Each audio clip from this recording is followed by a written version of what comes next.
casa, me permitan disculparme porque ayer no pude estar en la mesa de apertura.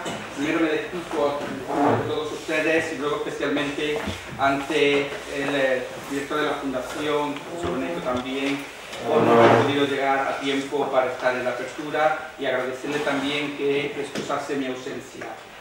Dijo él que había dos posibilidades por las que podía ausentarme. Una es porque estaba apagando fuegos. Hay dos tipos de fuegos, los físicos reales y los otros.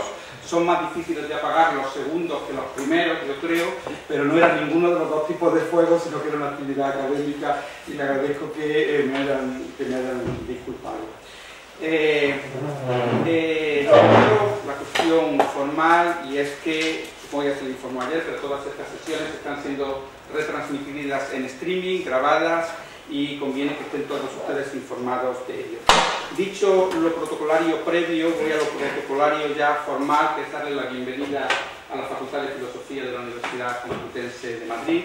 Muchas de sus caras me son conocidas, por lo cual es una nueva bienvenida a esta casa, porque ya ha habido muchas actividades organizadas sobre Ortega y Gasset, esta es específica ya de la generación del 14, y muchas además con la fundación, organizadas por la Fundación Ortega y Gasset. Les doy la bienvenida a un edificio ligado a la generación del 14. Esta es la casa de Ortega, la casa universitaria de Ortega, pero tiene una peculiaridad mayor, que es que este edificio fue construido en el concepto arquitectónico de lo que podríamos explicar que es la generación del 14. Por tanto, no solo les doy la bienvenida a lo que es la casa universitaria de Ortega, sino el edificio, yo creo, de la generación del 14, que es lo que estamos conmemorando con estas jornadas.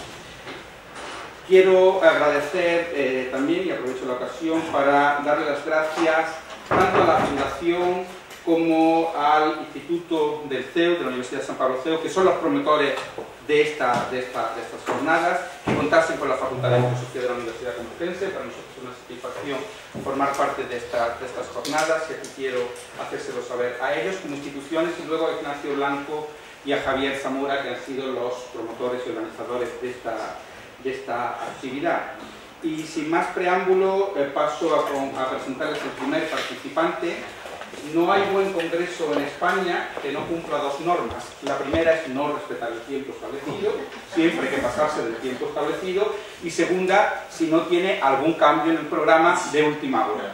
Como este es un gran congreso y una grande jornada, cumplimos, también dijeron ayer que se cumplió la primera de las condiciones, ¿no? Hoy cumpliremos largamente, estoy seguro, también esta condición, y la segunda es un pequeño cambio en el programa.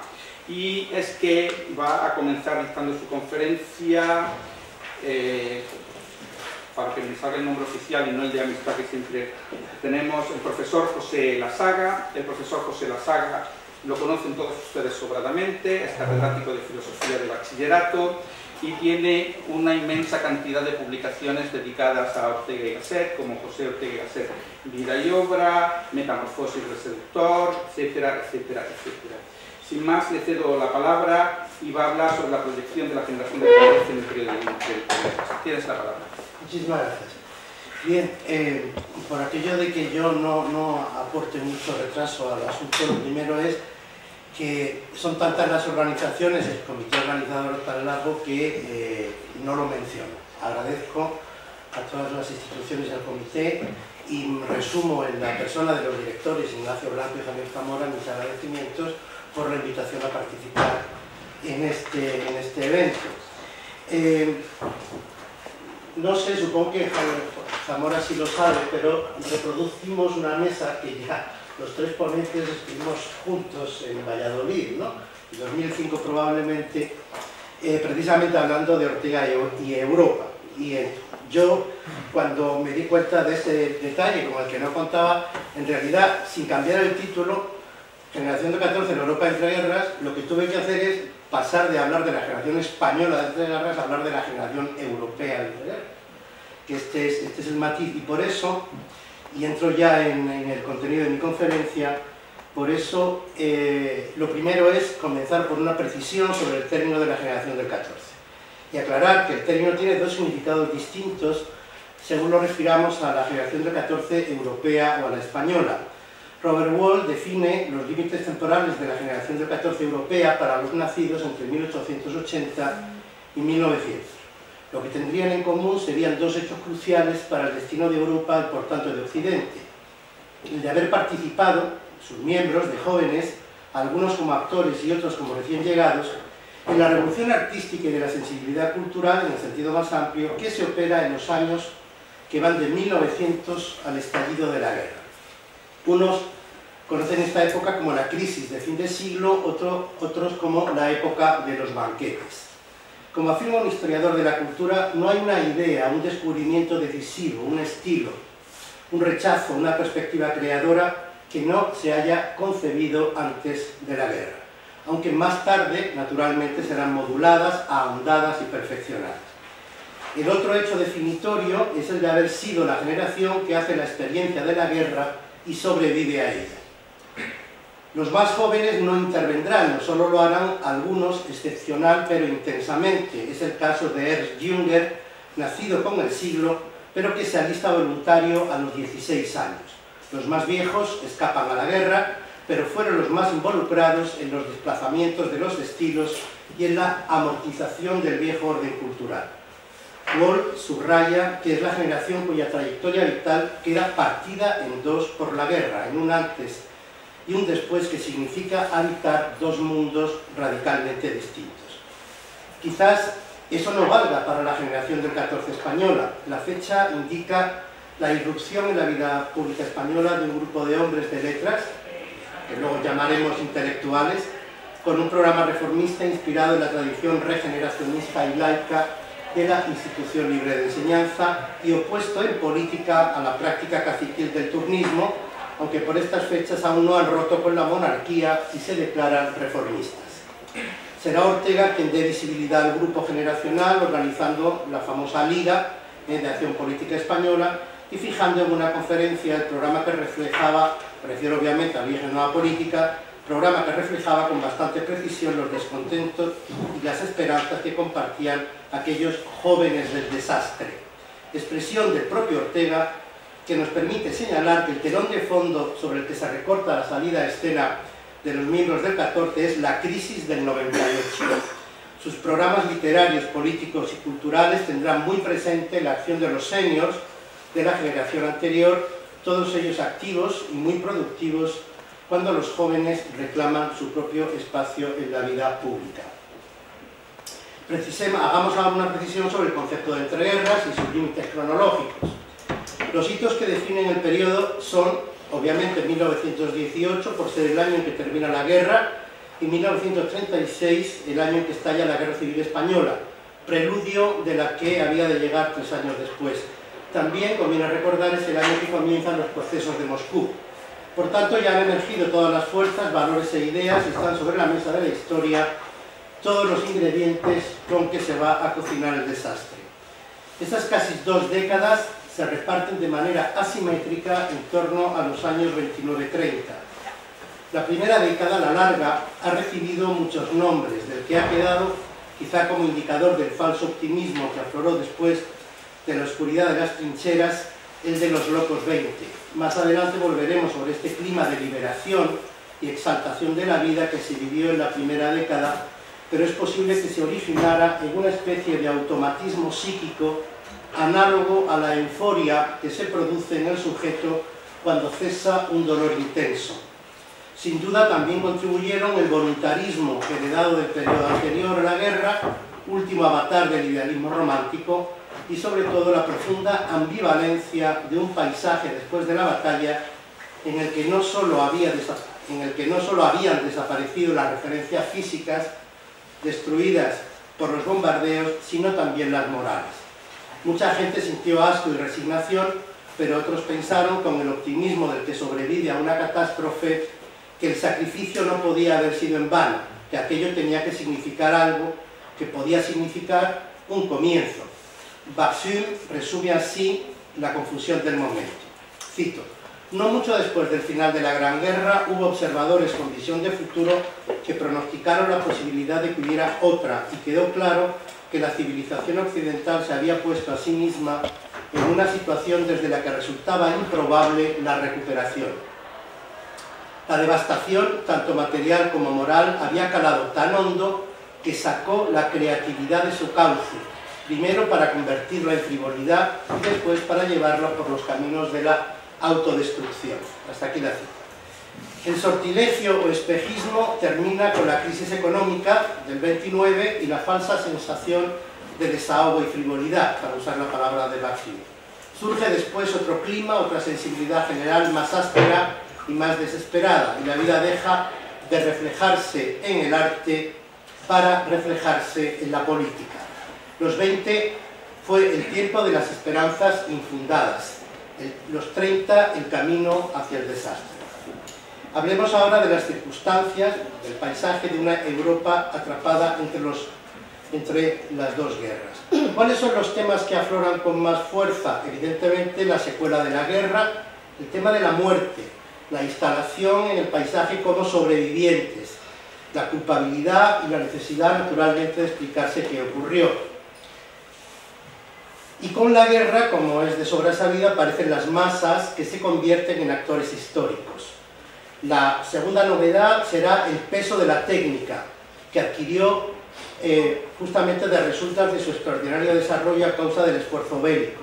La técnica, que ya había irrumpido con fuerza en la segunda mitad del 19 y había permitido a las naciones europeas colonizar el resto del mundo, se convirtió en un factor determinante, casi autónomo, como dirán algunos filósofos poco después, siempre en íntima unión con la ciencia, pero a la que acaba transformando, porque esta, la ciencia, acaba perdiendo su independencia y sobre todo su carácter teórico, en el sentido griego de contemplación desinteresada.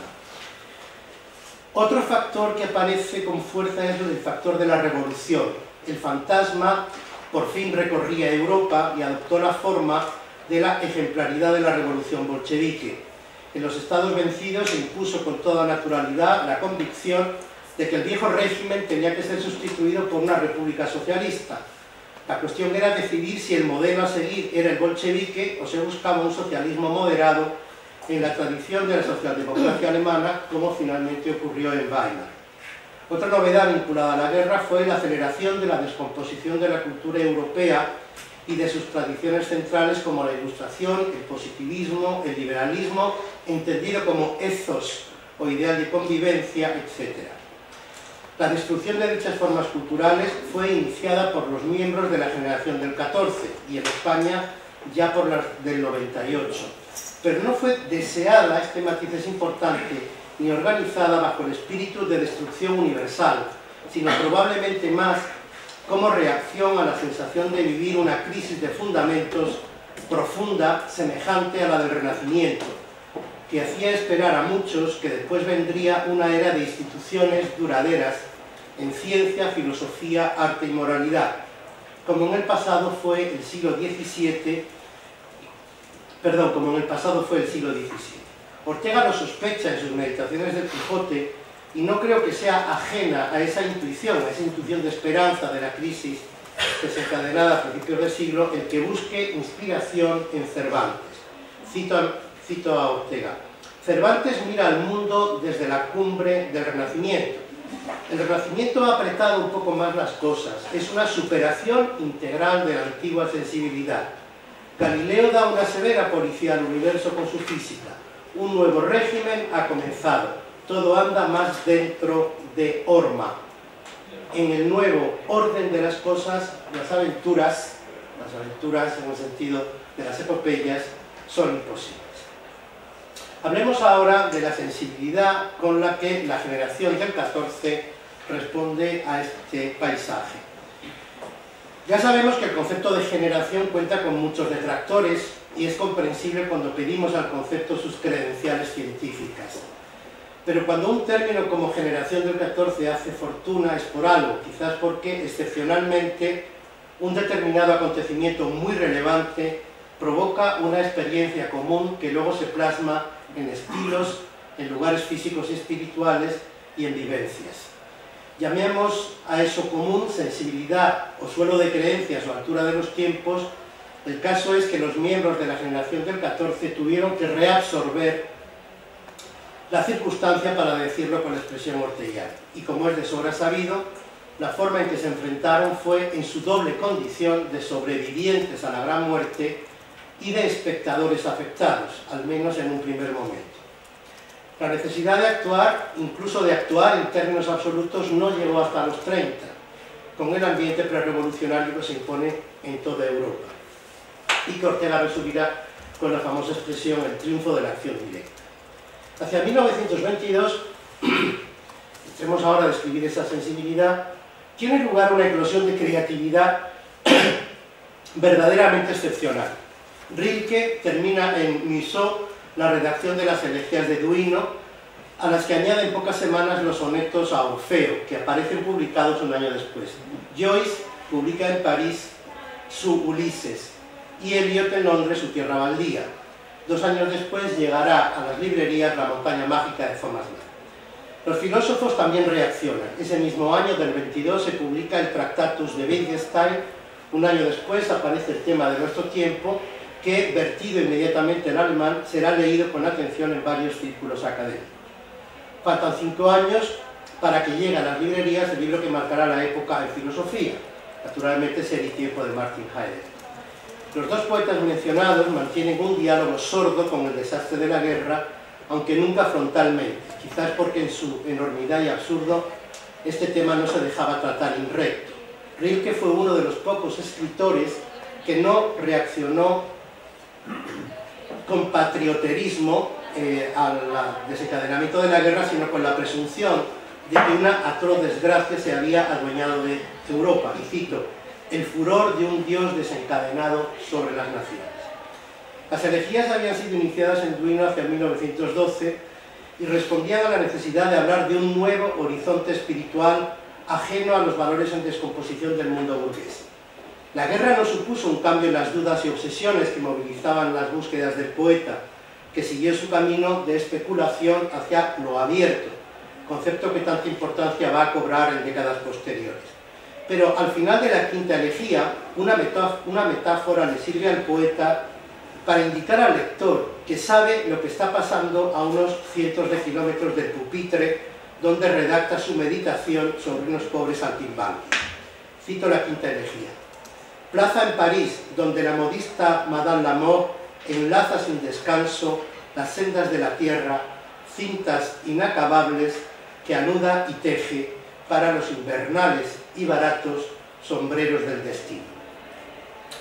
Tierra Baldía es un difícil poema de simbolismo recargado que, sin embargo, no quiere decir nada si creemos a su autor.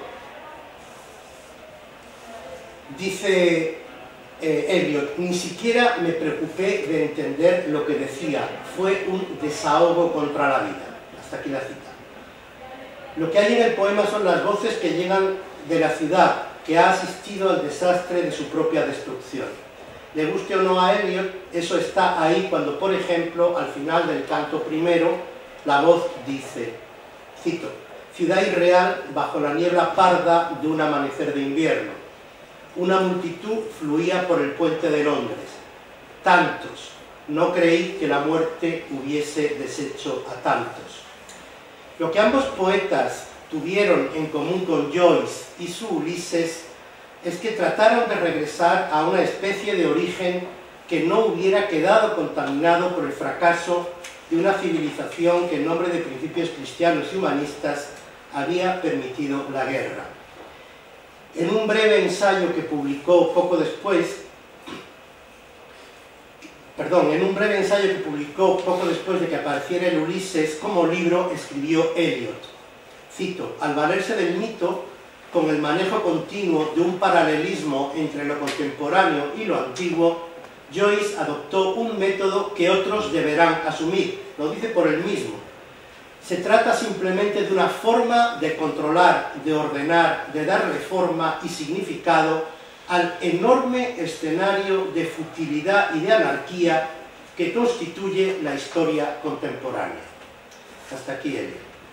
Todo era culpable, las dinastías y los políticos, pero también los principios, los valores y las normas, la patria, el honor, la gloria, la decencia, incluso la cortesía y el respeto al semejante quedaron bajo sospecha. No era solo el orden burgués lo que estaba en juego, como ya hemos indicado, este fue combatido y casi aniquilado, al menos en el orden de la alta cultura, antes de la guerra. sino algo más, lo que podríamos llamar el mínimo común de lo que unos llamaban civilización y otros cultura. El efecto de la culpa y el resentimiento quizás sea lo que explica esa búsqueda de un nuevo horizonte de sentido y valor que, no pudiendo ser por ahora remitido al futuro, lo era al pasado, pero un pasado anterior a cualquier idea o acto racional que pudiera ser conectado con la tradición, platonismo, agustinismo, racionalismo o romanticismo. Había que recuperar el mito primigenio de nuestra civilización, Ulises, o antes aún, los ritos de paso de civilizaciones primitivas que pertenecían incontaminados por nuestra tradición. En las notas que Eliot añadió a la edición de su poema, dice que el título, el plan y buena parte del, cito, simbolismo incidental del poema, que fueron sugeridos por el libro de la señorita Jessie Weston sobre la leyenda del Graal, titulado el libro De ritual a leyenda. Y a continuación, Eliot reconoce la deuda con uno de los últimos y más influyentes, uno de los libros más influyentes en el naciente campo de la etnografía, La rama dorada de James Fraser. Obedecía esta reacción a una necesidad de purificación de la que el mito, como negación de la razón y la búsqueda de un origen anterior al origen, era parte fundamental. ¿Significaba esto que la edad moderna, basada en la racionalidad cartesiana y la ciencia newtoniana que había ordenado el universo, se daba por amortizada y comenzaba otra cosa que era menester descubrir? Se leía a Nietzsche en las cervecerías y a Schopenhauer en los sanatorios, para hablar solo de autores respetables. Ortega fue un miembro de la generación europea del 14, como subraya el propio Wall, que titula su capítulo cuarto dedicado a España el tema de nuestro tiempo, es decir, con el título del libro de Ortega. Ocupó el filósofo madrileño una posición privilegiada que le permitió captar el paisaje en su conjunto al vivir en un país que permaneció neutral. También el estar íntimamente familiarizado con las culturas francesa y alemana y haber diagnosticado justo antes de la guerra algunas de las insuficiencias que la cultura europea ya presentaba. Aludo de pasada a la reclamación de un entendimiento de integración, para usar la palabra que propone el propio Ortega, entre la cultura mediterránea y la cultura germana, que, como ustedes no ignoran, es el leitmotiv de la meditación preliminar de las meditaciones de Quijote, cuyos héroes eran Cervantes, pero también Goethe es quizás el otro autor que está más presente en esas meditaciones. La descripción del paisaje cultural de los 20, sus novedades, sus cambios de humor, los giros inesperados en sus preocupaciones, son los contenidos sobre los que Ortega abre la pupila siempre llena de comprensión. Sus escritos reflejan bien ese doble estado de ánimo al que ya me referí, desesperado primero, esperanzado primero y desesperado después, separados por la cesura. El punto donde bascula ese cambio de humor en Ortega es La rebelión de las masas. Un libro, sin embargo, aún ambiguo y vacilante en el diagnóstico de la gravedad de la crisis. Ambigüedad que, a mi modo de ver, desaparece pidiendo un Goethe desde dentro del 32, o sobre todo, los párrafos que dedica a la crisis europea actual en torno a Galileo, que es del 33. Vamos a resumir muy rápidamente este vistazo que da Ortega sobre los años 20. Fíjense, ya en un texto del 18, Brindis en la fiesta del armisticio, con un banquete que se celebra en el Palace, en Madrid, que ha puesto fin a la guerra, lanza un mensaje tan optimista que solo se justifica porque se dice en una ciudad que no ha vivido la guerra. Reconoce, cito, graves derrumbamientos interiores, pero para bien. Cito otra vez, la parte muerta de las viejas naciones viene a tierra y queda solo en pie lo que es puro, lo que es joven, lo que es posible en el porvenir. Hasta aquí Ortega. Y habla de la liquidación de toda una época, y cito otra vez, la que nos llega desde el Renacimiento, lo que nos permitirá seguir adelante, comenta a sus oyentes, en un nuevo, y fíjense qué expresión usa, imperativo de libre modernidad. Es decir, que da por amortizada la época moderna en nombre de un imperativo de nueva modernidad. La idea adelantada en el Brindis no fue dicha a humo de paja, sin embargo, sino que la repite y matiza en los años siguientes, a veces con giros de un curioso radicalismo, como por ejemplo en Biología y Pedagogía, en donde en una nota a pie dice lo siguiente: el ineludible triunfo del socialismo, que no es precisamente obrerismo, aclara, el ineludible triunfo del socialismo sobre el régimen capitalista equivale a arrebatar su predominio al tipo de hombre utilitario que ha imperado las ideas y los sentimientos durante casi 2 siglos. Una vez transcurrido el periodo de turbulencias que todo cambio profundo trae consigo, el poder social pasará de manos del homo economicus o utilitario a manos de otro tipo humano antieconómico, inutilitario, esto es, vitalmente lujoso, para quien vivir no es ganar, sino al contrario, regalar. Ortega aquí está haciendo la profecía sobre que llega a Europa un, le llama exactamente, sentido deportivo y festival de la vida. Evidentemente, la profecía nunca se cumplió y así lo reconoció el propio Ortega. Por tanto, vemos que no había escapado Ortega a la fascinación del motivo primero artístico y luego filosófico y luego político del hombre nuevo, inseparable del prestigio que alcanza la revolución desde finales de los 20 y sobre todo en la década siguiente. No debemos multiplicar las citas sin necesidad, así que nos vamos a los años en que ya ha cambiado por completo el tono. Desaparecida toda exultación, ya no interpreta que el rebrote de primitivismo y sinceridad anuncie esa nueva época. Más bien esto, y cito: si el europeo hace con alguna perspicacia balance de su situación, advertirá que no desespera del presente ni del futuro, sino precisamente del pretérito, y súbitamente nos sentimos desheredados, sin tradición, indigentes, como recién llegados a la vida. Es decir, que los futuristas, Dada y compañía, se habían salido con la suya. Ortega no comparte ya su espíritu deshumanizador y en rigor no había compartido nunca, aunque en ocasiones lo miró con simpatía y hasta con benevolencia.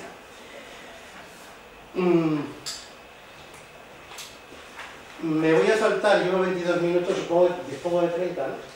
25. 25. Bueno, entonces no se preocupe, yo ya termino. Yo leí el correo electrónico del tiempo. Yo pensé que disponía de 30 minutos. Dispongo de 25 minutos. Tengo tiempo justo para establecer las conclusiones. ¿Vale? Pues entonces yo repartí el tiempo a 2 horas, 30 minutos. La enfermedad europea, el último apartado se llama la enfermedad europea, el fin de las discusiones. La expresión el fin de las discusiones es una expresión literal que está en La rebelión de las masas, extraordinariamente feliz, como casi todo lo que decía Ortega, extraordinariamente feliz a la hora de señalar que efectivamente lo que a partir de los 30 llega a Europa es que nadie está interesado en escuchar a nadie, nadie está interesado en seguir hablando. Se reclama la acción y sobre todo se reclama la acción directa, que es la forma oblicua de hablar de la revolución. Lo que me voy a saltar son unas jugosas citas, algunas de Heidegger, hablándole a los alumnos de la Universidad de Tubinga de que no renuncio a leer, aunque sea muy por encima esa cita. Ser primitivo, Heidegger en 1933, ser primitivo significa estar por impulso e instinto interno allí donde comienzan las cosas. Ser primitivo es estar movido por fuerzas interiores. Por eso, precisamente, porque el nuevo estudiante es primitivo, está llamado a ejecutar la nueva exigencia del saber.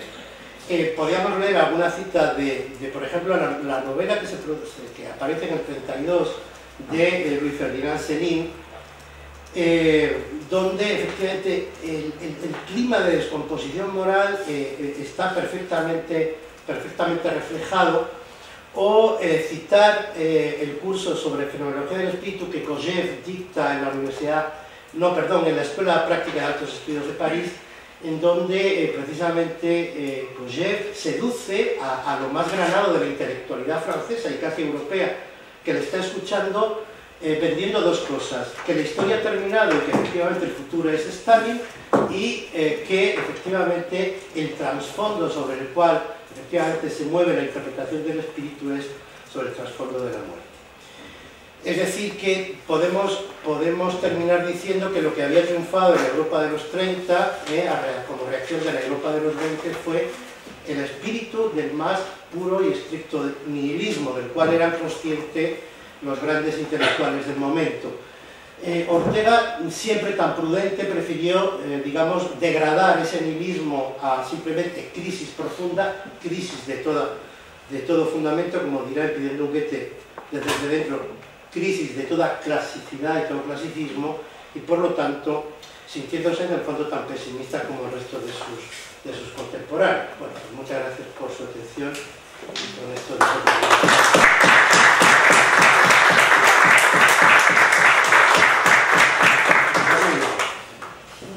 ha estado bien de tiempo, vamos cumpliendo la norma de acumular poco a poco un poquito de retraso para que sea un buen congreso, pero no tiene que tener culpa excesiva porque ha estado bastante bien en el tiempo. Muchas gracias. A continuación nos va a hablar José María Benedicto, es catedrático de Derecho Internacional Público, director del Instituto de Estudios Europeos de la Universidad de San Pablo, que es una de las dos entidades principales organizadoras. Estudió Derecho y Filosofía en una época en la que no había, como ahora en esta facultad, que se puede estudiar a la vez Derecho y Filosofía. Tendría que hacer Derecho y Filosofía, ahora podría haberlas hecho simultáneamente con el doble grado. Ha sido profesor en diversas universidades alemanas y norteamericanas, autor de muchos libros, entre los que me han escogido para que les señale Tragedia y Razón, Europa en el pensamiento español del siglo XX, y no me han puesto ninguna conferencia, pero sí me han dicto una conferencia en el curso de verano de la Complutense sobre el europeísmo de Ortega. En esta ocasión no es el europeísmo de Ortega, sino el europeísmo de toda una generación, que era la generación europea, española en este caso, más pro-europea, y el título de su intervención es La generación europea del 14 y el ideal de la integración. Tienes la palabra. Muy bien, muchísimas gracias a los organizadores. Ya tuvimos ayer ocasión en la sesión inaugural y en este momento particular a Rafael Porden, decano de la Facultad de Filosofía y Letras y de la Facultad. Bueno, es un placer volver a intervenir y pensar con todos ustedes sobre la generación del 14, Europa, Ortega y estos temas que son tan nuestros y a la vez tan actuales. A mí, yo he orientado mi presentación en 4 líneas y además con una enorme continuidad con lo que ha dicho el profesor Lassalle. Una primera, se mostrarán también cuáles son mis intereses de algo que es más bien un work in progress que otra cosa. Una primera que es la generación española del 14.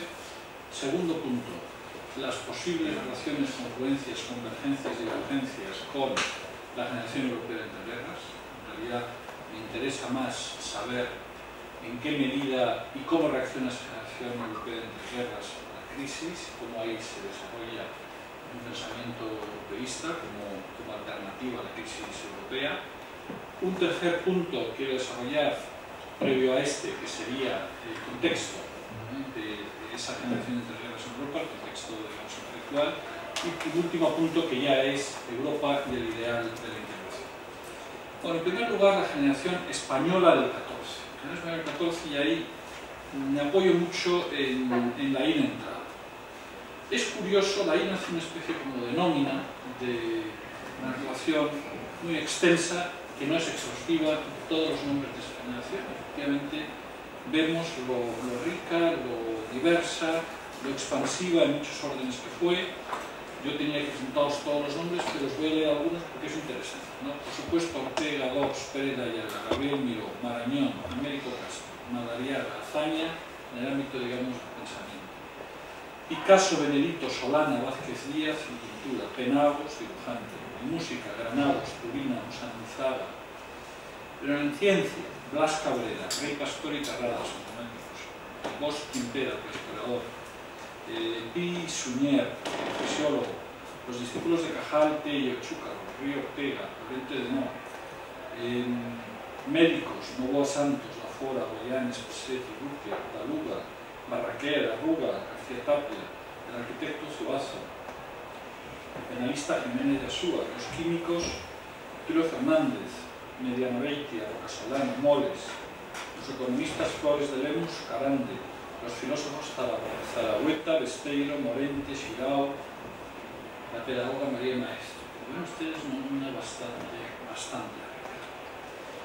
¿Cómo se produce en realidad la generación española del 14? Bueno, es el resultado del 98, sin duda. Hay una serie de rasgos que podemos intentar identificar en relación a la generación. Es un legado y es una reacción frente al 98. La tarea de etiqueta que ha hecho el 98, desde el punto de vista de esa necesidad de reforma de la vida social, política, intelectual, ese ataque a la razón de la restauración, si queremos entenderlo desde ese punto de vista, ha tenido una eficacia. Y esa eficacia es el regeneracionismo, es el europeísmo, es la identificación de Europa con modernidad, con innovación, es todo eso que conocemos tan claramente en Ortega, pero Madariaga es un cierto pandón sobre Ortega y es muy interesante contemplarlos a los dos, pero en fin, ciencia como solución, España como posibilidades de Europa, esa idea de que estudio matemáticas latín y griego, ¿no? Es decir, la recuperación de Europa en Ortega con un cierto sentido de regeneracionismo y europeísmo. Hay también una afirmación enérgica del imperialismo de la educación, algo que también es un cierto legado del 98. Toda esa cierta ambiente en esa época de los viajes peninsulares, de conocer de cerca las notas del Nariver, un nuevo sentido del paisaje, un nuevo sentido de la estética.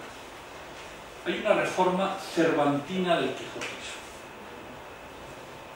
El libro de Américo Castro, precisamente Cervantes, consecuencia de la apelación que hace Ortega a esa lectura cervantina, clásica, humanista, un estilo, una manera cervantina de ver y hacer las cosas. En definitiva, aquí está influyendo enormemente el nuevo sentido estético que ha traído consigo el inicio del siglo, el fin del siglo, y que se va a manifestar en las vanguardias, pero en el 14 todavía, antes del 27, que ya será plenamente la reacción de las vanguardias, en el 14 hay un momento todavía, si queremos, de búsqueda de equilibrio, ¿no? Entre la crítica del 98 y el esteticismo del 27.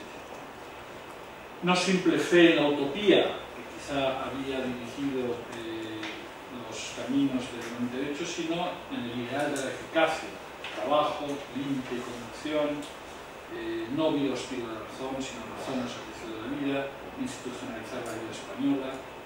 Un sexto punto, la postulación de minorías en forma, todo el tema de la relación entre las élites intelectuales y la emergencia progresiva de las masas, y sin duda la continuación, la profundización de la conciencia de la crisis política que se va a manifestar en España de una manera muy clara en el 27, la Asamblea Parlamentaria de Barcelona, la constitución de las juntas de defensa y luego la general revolucionaria.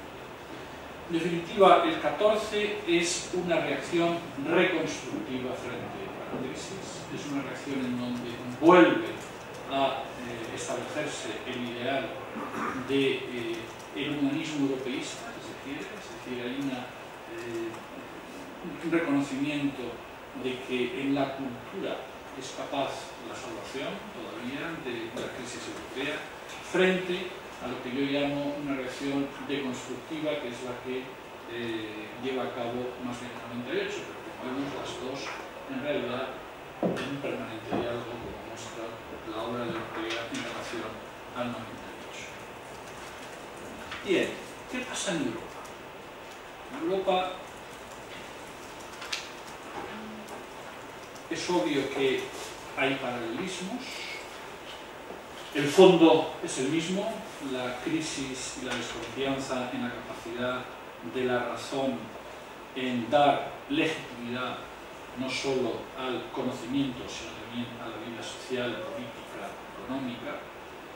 Esa razón que se ha visto reducida a razón fundamentalmente científica y que lo que hace es necesitar, precisar de una reacción vitalista, una reacción inicialmente irracional, si se quiere, o antirracionalista, Nietzsche, Kierkegaard, de recuperación de todo aquello que había sido excluido de la razón cientifista y que posteriormente será inicialmente vitalista y después fenomenológica, en un sentido de ampliación del punto de mira del conocimiento, en definitiva, de la ampliación de la razón y de una interpretación e intelección de la razón más amplia. Bueno, esa crisis que obviamente es la que está larvando permanentemente en el contexto intelectual y en los fundamentos intelectuales de Europa desde los años 80 y que todavía hoy en día late profundamente en nuestra conciencia cultural. En realidad hemos vivido posmodernidades y posmodernidades y construcciones. En realidad estamos todavía en ese gran debate que en definitiva es poner en cuestión la propia raíz, ¿no?, de la vida intelectual y de la existencia de Europa como tal. Todo eso está muy presente en esos momentos y tendrá una manifestación en las vanguardias, como una reacción, una búsqueda de la vida que ha sido excluida de la razón científica, y tendrá también una manifestación trágica en la guerra como explosión de todo aquello que había sido de alguna manera olvidado como pulsión y que surge ahí y explota y estalla y se manifiesta en la Primera Guerra Mundial. Pero junto a eso hay otra serie de elementos, como es la transformación del espacio público, todo este debate sobre la emergencia de las masas, los peligros para la libertad individual, la posición del intelectual y la función que debe de llevar a cabo el intelectual en este contexto de contraposición entre élites y masa, debate tan hegeliano, pero que sin ninguna duda está también presente en ese momento en Europa. Un tercer elemento, que es la crisis económica del 29, que va a influir radicalmente y que va a transformar el primado de la cultura en un primado de la economía en ese momento, y en paralelo el un progresivo primado de la técnica. Y un cuarto elemento que va a surgir y que después voy a detallar con algo más de elementos, que es algo más de detalle, que es la idea de Europa como salvación, como respuesta a la crisis. Bueno, esa generación europea de entreguerras, que ha surgido de la crisis y de la determinación y de la transformación de las ciencias, no olvidemos todo lo que ocurre en los primeros 20 años, o hasta la guerra incluso, pero en fin, llega hasta los 20 años y la guerra acelera todos esos procesos que estaban ahí, lo que ocurre en el campo de la ciencia, una transformación radical de la visión del mundo que tenía la ciencia pre-Max Planck, pre-determinación, pre-Einstein, etc. Es decir, hay una transformación radical de la visión y de los fundamentos de la ciencia. Hay también una fundamental transformación de nuestra visión de la realidad a través del arte, todo lo que son las vanguardias y la enorme proyección y expansión de todos aquellos otros, ¿no? Zambrano diría, hablando de ello, todos aquellos otros seres, ¿no?, existentes, pero que no habían sido, de alguna manera, no habían emergido, ¿no?, esas sombras que estaban, esas irracionalidades que estaban ahí y que, sin embargo, la razón científica había superado.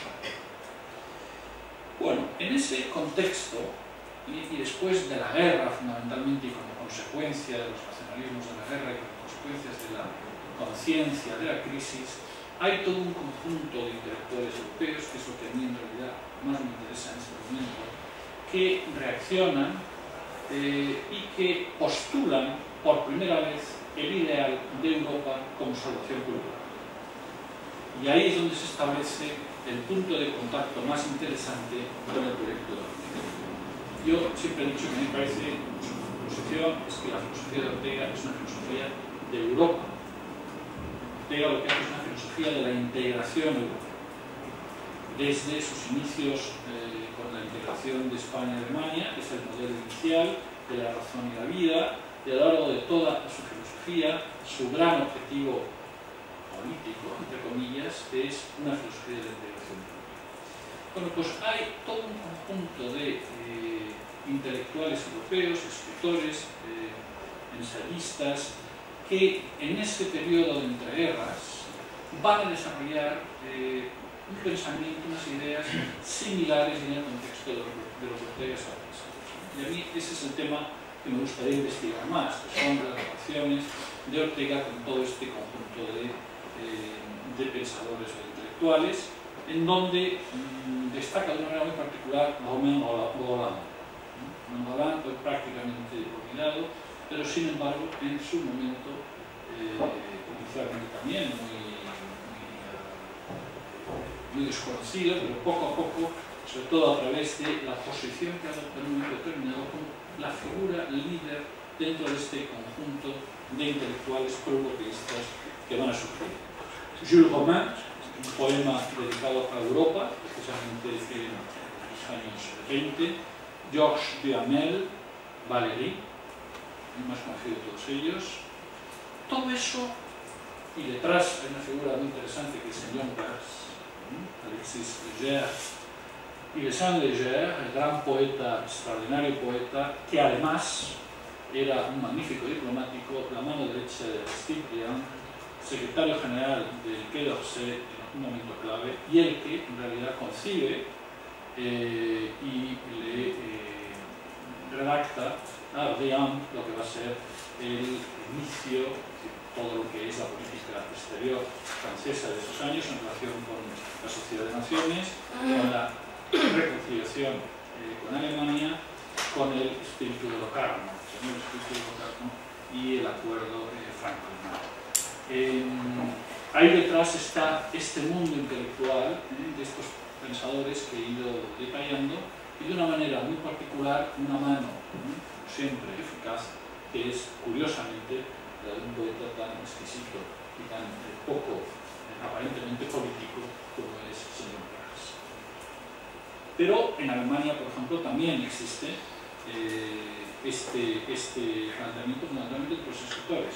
Franz Werfel, que escribe su libro Amigo del Mundo, Jacob Wassermann, que también está en esta dirección, de una manera muy particular Stefan Zweig, que efectivamente a través de todos sus viajes, contactos, también funciona como aglutinador, el propio Rilke, de una manera mucho más diluida, pero también participa de estos ideales europeístas que se van forjando en esos años 20, un escritor, pensador luxemburgués, René Schickeler, Emil Verhaeren, el gran poeta y escritor, y por ejemplo en Italia Benedetto Croce.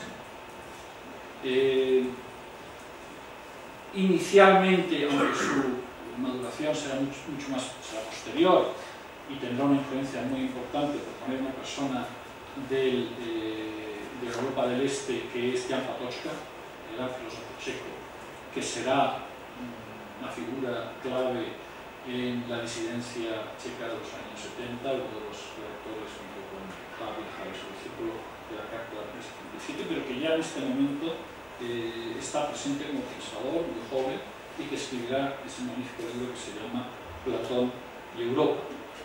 Y Madariaga, nuestro Madariaga, que va a ser no solo escritor, periodista, ensayista, no solo va a ser el proclamador y recuperador de una nueva narración, un nuevo relato en torno a la recuperación mitológica, psicológica de los caracteres europeos, una revisión de la geografía europea cultural, sino que además va a ser un gran actor, un actor principal de los muy diversos movimientos que tienen lugar en ese contexto. En los años 20 es fundamentalmente el movimiento europeísta, Madariaga es posterior, obviamente en su actividad política, pero ya es en la Sociedad de Naciones que está activo, y después, por supuesto, es uno de los actores principales en la creación del Consejo de Europa, en la creación del Comité Europeo de la Cultura, estamos hablando de la Segunda Guerra Mundial, y en posteriormente también como presidente del Movimiento Federal Europeo. Este es el contexto, años 20, en donde surge el europeísmo de entreguerras. ¿Cuáles son las características de este europeísmo de entreguerras? Primero, es universalista. Es decir, entiende Europa todavía desde una dimensión de misión universal. Estamos todavía con una visión muy eurocéntrica, en el sentido de que Europa fundamentalmente se identifica con la cultura universal para gran parte para el sustrato del que viven intelectualmente todos estos escritores. En segundo lugar, un elemento importante de pacifismo, de hermandad universal, de pacifismo, que tiene una consecuencia directa de la guerra. En tercer lugar, hay una reflexión sobre el papel de los intelectuales. En ese contexto surge, por ejemplo, el libro de Julian Benda sobre la tradición de los intelectuales, que en realidad lo que acabará de una manera muy ambivalente sugiriendo es una retirada de los intelectuales a la tabla de marfil, cosa que estos intelectuales europeístas es lo que no están proponiendo. Y así Koch escribió su historia de Europa en el siglo XIX.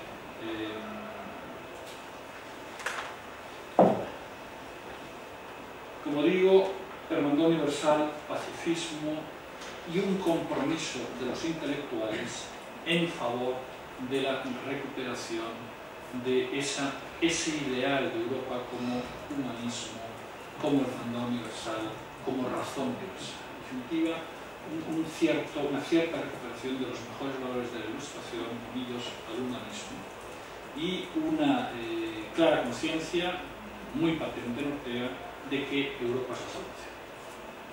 Europa, como cultura, es salvación. En realidad, este grupo de intelectuales, franceses, alemanes, pero vemos que es un conjunto europeo, lo que están proponiendo es la integración de cultura y civilización. Cultura y civilización, es decir, filosofía y literatura, traspasar el pensamiento a la vida y un cierto compromiso cultural que se manifiesta en el compromiso político. En ese sentido, elementos todos ellos de gran cercanía a la propuesta de Ortega. Bien, con todo esto paso a mi último punto, y estoy dentro de un tiempo, que es Europa y el ideal de la integración. Bueno, ¿qué ocurre a lo largo de los años 20 hasta la Segunda Guerra Mundial con este europeísmo naciente? En primer lugar, que se transforma de universalismo humanista en europeísmo regional. Algo que ya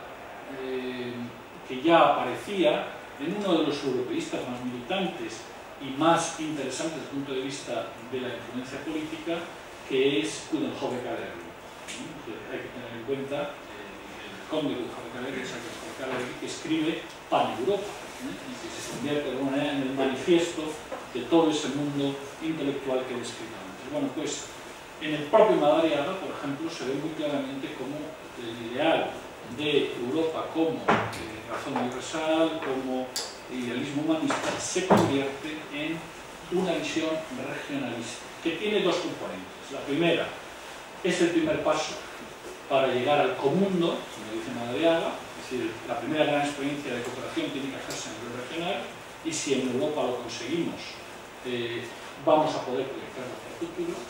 Y tiene también, lógicamente, otra componente que aparece en Pan-Europa de una manera muy clara, que es que Europa ha perdido la posición preeminente como dominio político en el mundo, y por tanto lo que hay que hacer es, frente a Estados Unidos, frente a Rusia, frente a otros grandes bloques emergentes, hay que volver a reconstruir primero un bloque regional, y allí hay un elemento, digamos, de mitología, de utopía, de recuperación del poder, que también juega un papel. Bueno, el siguiente elemento dentro de Europa, la idea de la integración que se va cristalizando en estos años, es la idea de la cooperación. La idea de la cooperación. La idea de la cooperación tiene muchas raíces y ramificaciones. Acabará en integración. Y en este momento cooperación, y es curioso que hoy nos parece una palabra tan utilizada, pero en ese momento cooperación tiene todavía toda esa autenticidad, digamos, todo ese valor de las palabras originales cuando surgen en el debate político-social. Tiene mucho que ver con el solidarismo francés, tiene mucho que ver con la idea de solidaridad. Claro, estamos hablando de vencer nacionalismos y enfrentamientos entre nacionalismos, estamos hablando de que estamos trasladando la idea de solidaridad que procedía del socialismo a una visión de integración de países, ¿no? Es decir, ahí hay un momento interesante, un pensamiento jurídico, entra la idea de solidarismo en el derecho constitucional, en el derecho civil, y esto ocurre en la teoría del pensamiento europeísta.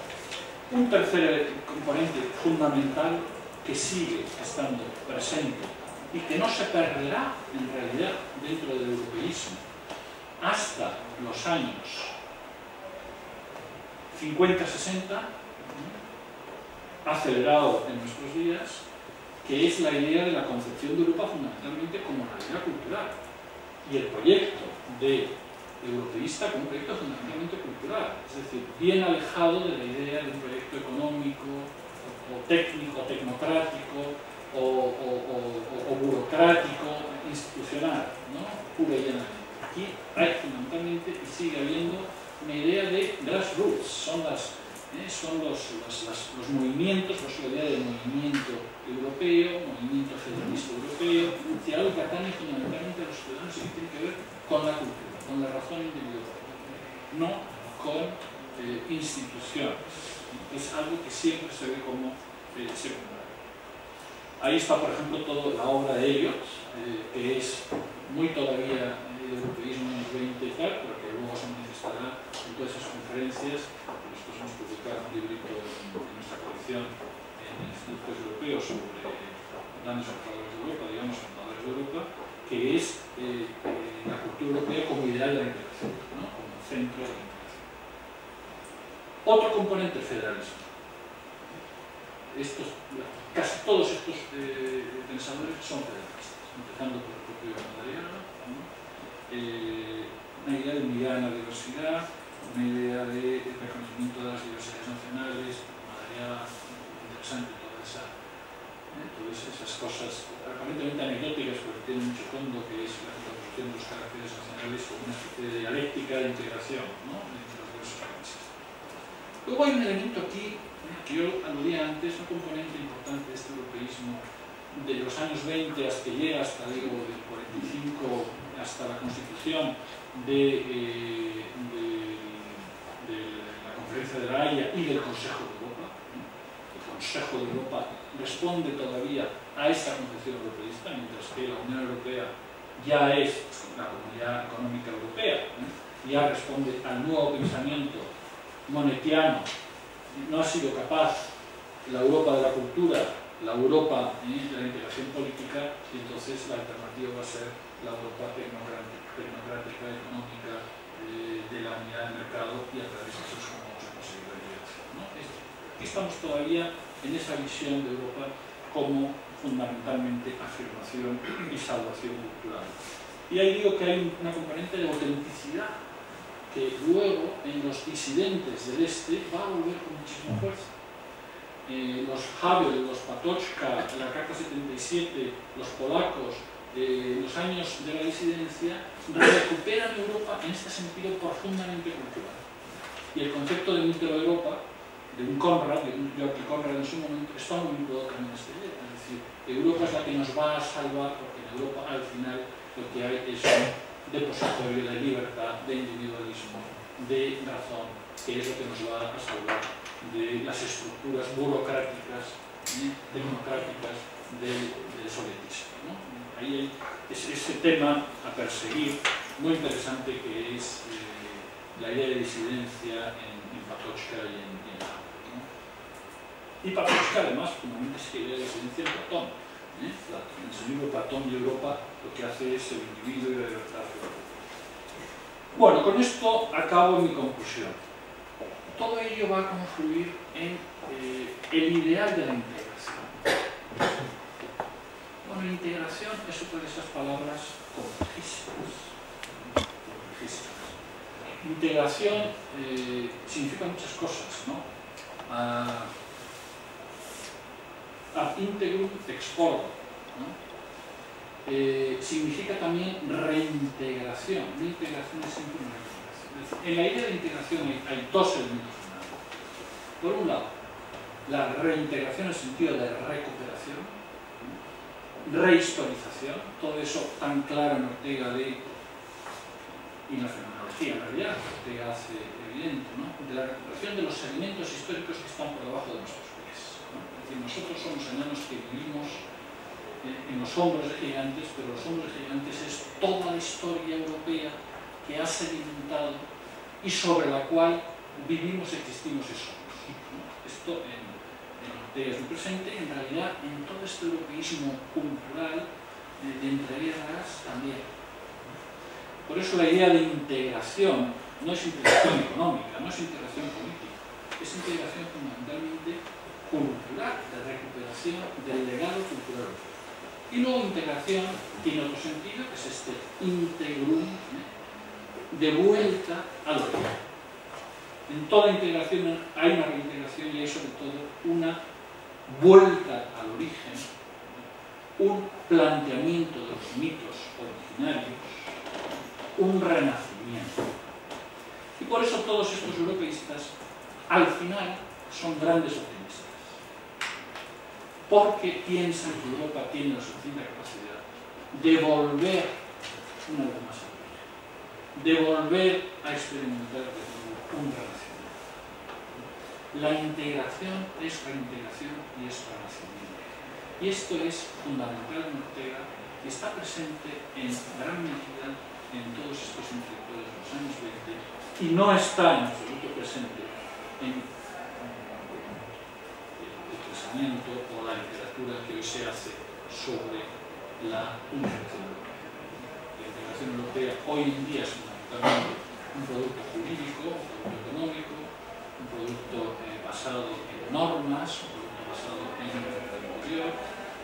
Y los intelectuales que se han dedicado, porque ha habido también un renacimiento del interés de los intelectuales, pensemos en Habermas, pensemos en Lamorand, pensemos en toda una serie de los últimos años, ¿no? que han vuelto a ver en Europa, pero nunca el relato ha sido la misma profundidad, sensibilidad, yo diría, las mismas dimensiones que se alcanzó en los años 20 desde la perspectiva del ideal de la integración.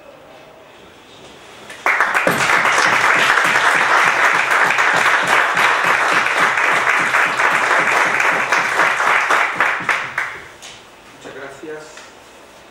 A continuación tiene la palabra Beatriz Font, directora del Departamento de Letras Hispánicas de la Facultad de Letras Católico de París, miembro del Consejo Científico de Investigación del ICP, Práctica de Letras Hispánicas. Y bueno, un buen congreso, se me olvidó decirlo, también debe incluir que el micrófono falle en algunas ocasiones. Naturalmente, vamos cumpliendo todas las condiciones. Y además también el que habla no sabe cómo solucionar técnicamente el problema. Eso es así, ¿verdad? 3 puntos son los necesarios para el equilibrio.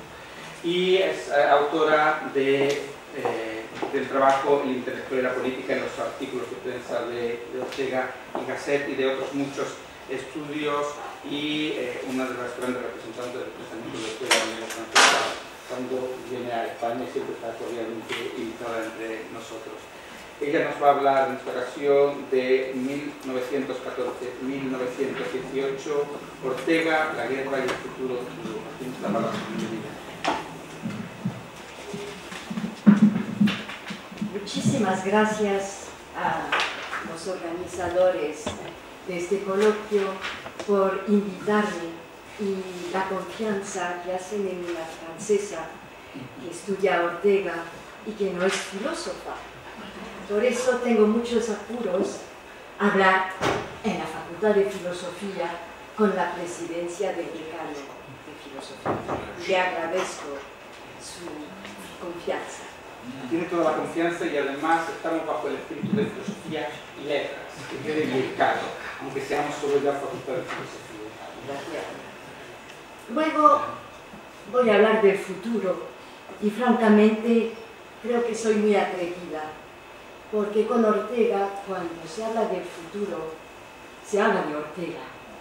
Siempre nos encontramos con él cuando habla del futuro. Ahí está el problema. Nos molesta Ortega para ver qué es lo que quiere decir con el futuro. Y aquí, primera dificultad. Segunda dificultad es que solo quiero hablar del futuro durante la Primera Guerra Mundial en la obra de Ortega, porque precisamente allí, en esta época, están todas las perspectivas futuras de Ortega respecto a Europa y al mundo, y al mismo tiempo todos los temores de Ortega sobre el mismo tema. De ahí porque es muy interesante pero muy complicado, y voy a procurar presentarles algo más o menos claro sobre el tema, empezando un poco sobre la problemática propia de Ortega respecto al futuro. Y empezaré por una historia que nos cuenta Ortega precisamente durante la guerra, hablando del melifluo Monsieur Bergson, porque saben ustedes que Bergson estuvo en Madrid durante la guerra y hizo muchas conferencias, y precisamente subraya Ortega que Bergson, hablando de los españoles, señala la actitud de los españoles para manifestar cierta independencia espiritual y un gusto pronunciado por el futuro. Precisamente es lo que subraya Ortega, porque Ortega se siente considerado con eso. En aquella época es verdad que considera Ortega que el papel del filósofo está específicamente ligado con el futuro de la existencia humana.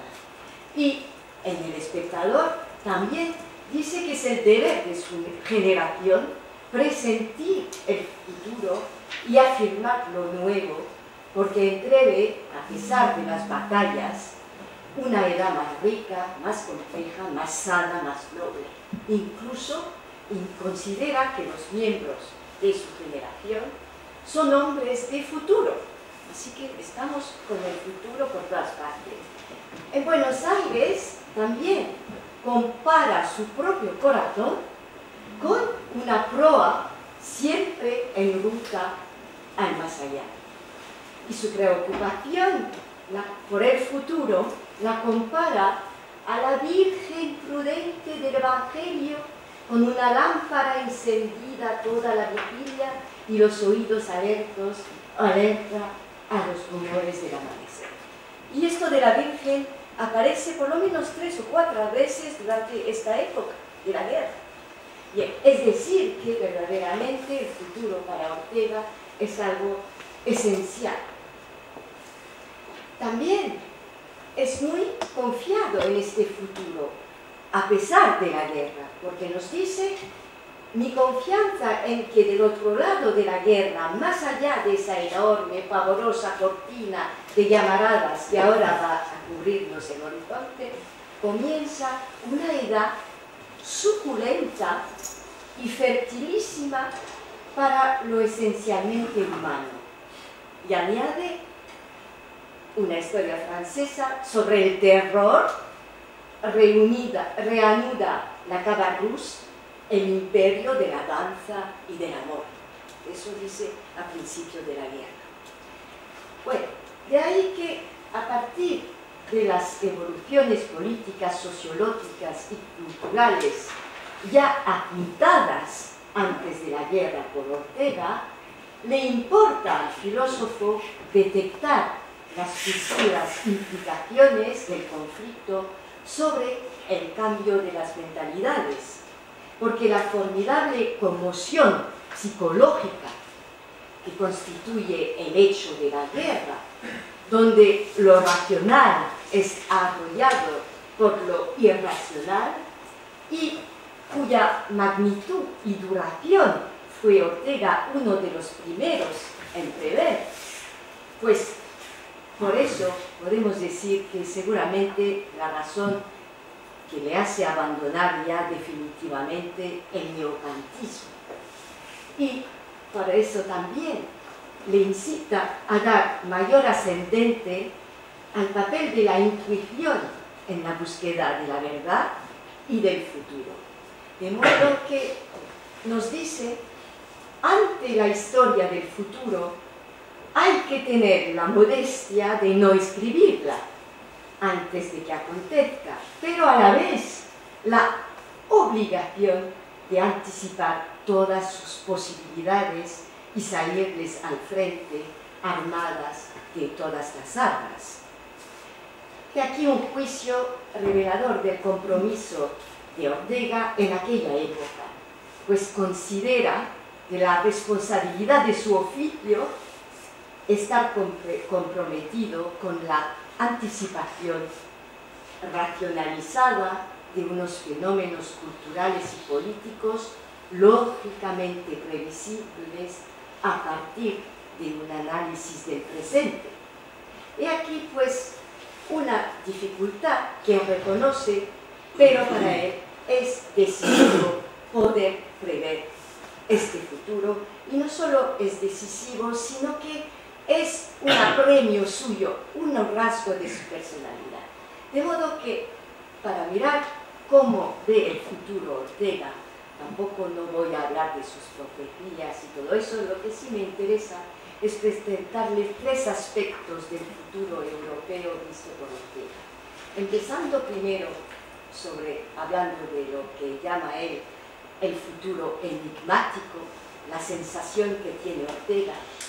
Segundo, hablando del intento de anticipación de las posibilidades futuras. Y luego, último tema, espero poder hablar de él, la incursión de Ortega, la incursión física de Ortega en el futuro, que piensa con esperanzas que no durarán mucho, pero que tienen que ver con todo lo que pasa después en la entreguerra, en la cual nos ha hablado el profesor de Leighton. Empecemos por el futuro enigmático y premiante de una Europa convulsa. Lo primero que advierte Ortega al redactar sus notas personales sobre la guerra es la sensación de inseguridad frente a un acontecimiento que considera crucial y duradero. Y aquí un fenómeno que va a cuestionar al filósofo, cuya filosofía precisamente en Meditaciones del Quijote pretende extraer lo latente tras lo aparente y poner en conexión las señales reveladoras del futuro educador. Y lo cierto es que Ortega intenta entender el sentido de lo que en sí no tiene sentido. Y eso que llama el poder convulsionario de la guerra. Y en unos pensamientos de final de 1915, que llama Pensamiento de Año Nuevo, integra definitivamente el cuestionamiento nacional al cuestionamiento europeo, ya que la contienda se convierte en un acontecimiento de tamaño mundial. Y opina que el haz de Europa entra en una era de tristeza semejante a la época del siglo X, poco antes del año 1000, es decir, que recuerda su famosa tesis. Y estos pensamientos de Año Nuevo revelan un Ortega íntimo, que analiza su relación al tiempo tal como el resultado de una lucha interna entre el yo niño y el yo adulto. Y esta indeterminación psíquica, según Ortega, influye mucho más que el pasado, ya que la ciencia es incapaz de lograr la previsión de lo que más nos preocupa, es decir, nuestro futuro, lo que llega a ser un desafío para la razón. Porque, nos dice, necesitamos previsiones seguras con que calmemos esas manos de nuestra alma que avanzan en la tiniebla hacia el porvenir. Y aquí pues un Ortega íntimo, acogedor, que está frente a un tema que verdaderamente le espanta.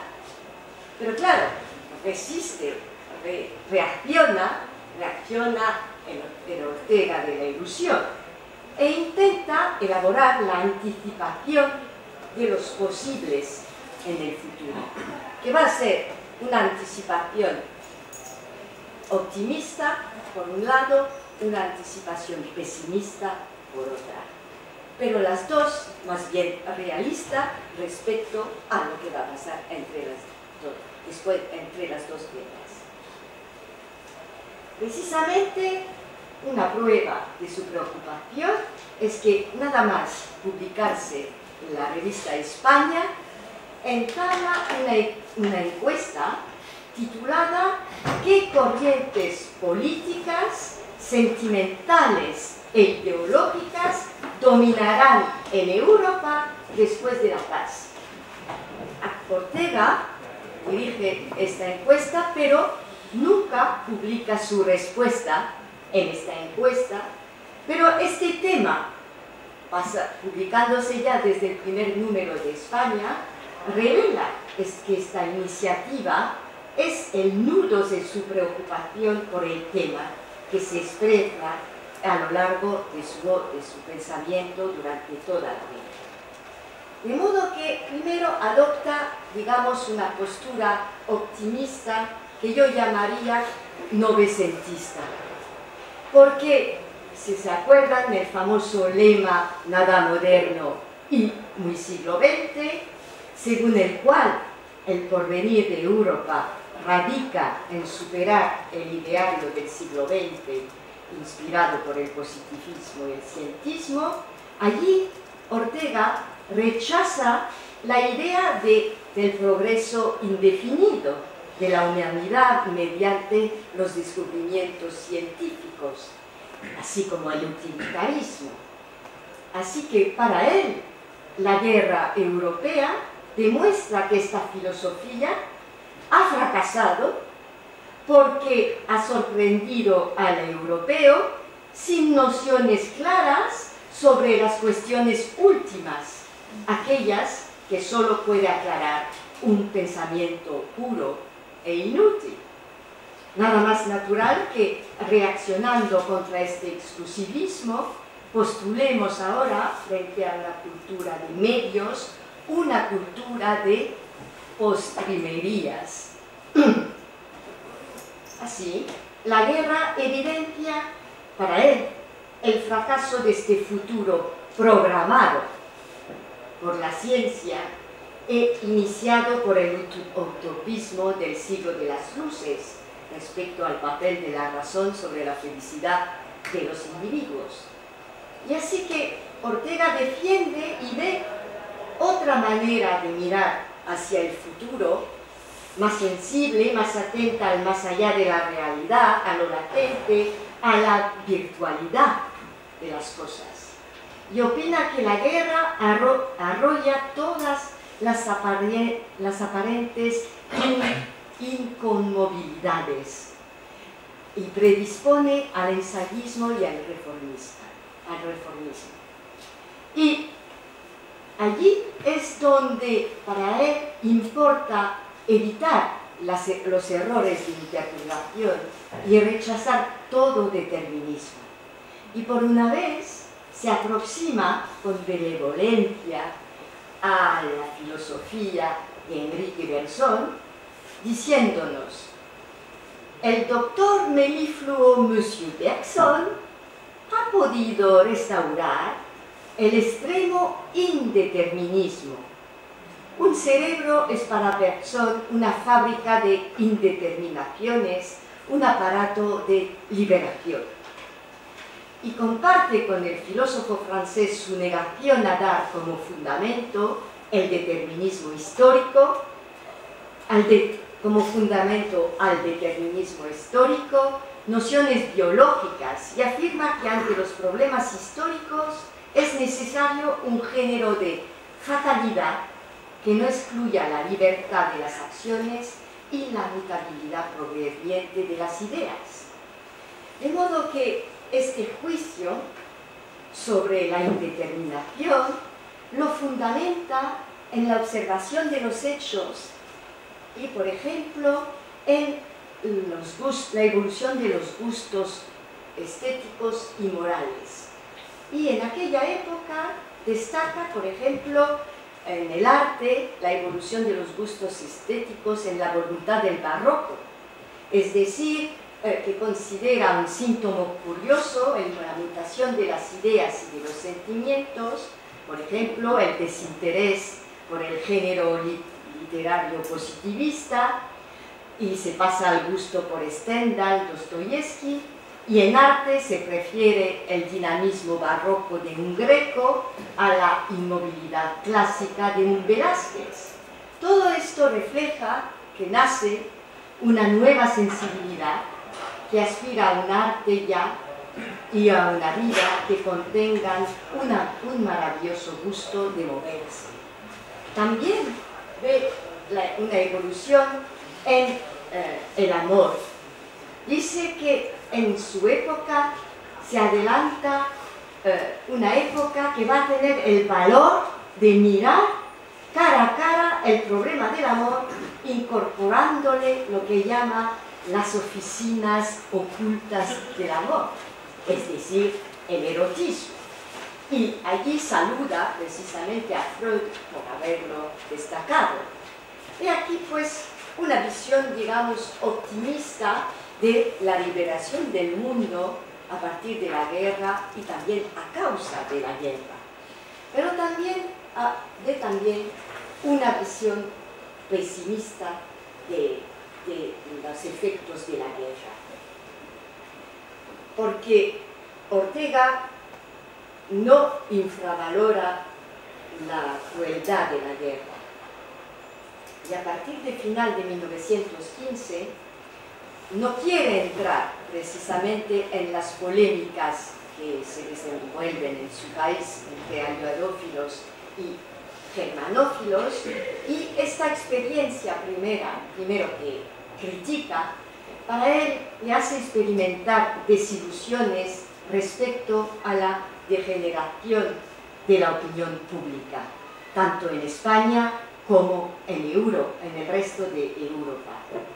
Y estas desilusiones son de dos índoles: respecto a la independencia del pensamiento de los intelectuales, y la segunda característica respecto a la desmoralización de las muchedumbres que se dejan anegar por la pasión nacionalista.